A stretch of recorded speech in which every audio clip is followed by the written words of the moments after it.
Eco 2016 second owner petrol CNG 2,50,000 માં અને loan કરવી હશે તો 2,25,000 સુધી લોન થઈ શકે છે। અને તમારી પાસે કોઈ જૂની ગાડી હશે તો આપણે એક્સચેન્જમાં લઈ લઈશું, એ પણ માર્કેટ કિંમતમાં। દર્શક મિત્રો, ફરી એક વખત તમારા માટે એક સાથે 3 ગાડી લઈને આવ્યો છું। પહેલી વાત કરીએ ઇકોની તો ઇકો 2016 પેટ્રોલ સીએનજી કિંમત 2,50,000, વેગનર 2007 ની ફિટનેસ 2031 સુધી 99,000 ની અંદર આપી દેવાની છે।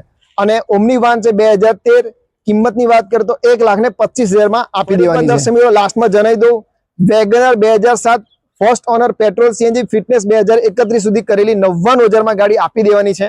દર્શક મિત્રો, એક્સટીરિયર અને ઇન્ટિરિયર કન્ડિશનમાં એકદમ જોરદાર છે અને રિવર્સ કેમેરા સાથે ટચ સ્ક્રીન અને સેન્ટર લોક 2 ચાવી સાથે ગાડી તમને મળી જશે। ઓમની વન ફર્સ્ટ ઓનર 2013 ની પેટ્રોલ સીએનજી માં ફક્ત 1,25,000 માં ગાડી આખી ઓરિજિનલ છે અને એકદમ રીઝનેબલ પ્રાઇસ ની 2016 સેકન્ડ ઓનર પેટ્રોલ સીએનજી 2,50,000 માં અને લોન કરવી હશે તો 2,25,000 સુધી લોન થઈ શકે છે। અને તમારી પાસે કોઈ જૂની ગાડી હશે તો આપણે એક્સચેન્જમાં લઈ લઈશું, એ પણ માર્કેટ કિંમતમાં। વહેલી તકે તમે રહી ના જો એના માટે સ્ક્રીન પર દર્શાવેલા નંબર પર કોન્ટેક્ટ કરીને ગાડી બુક કરાવી શકો છો। આભાર।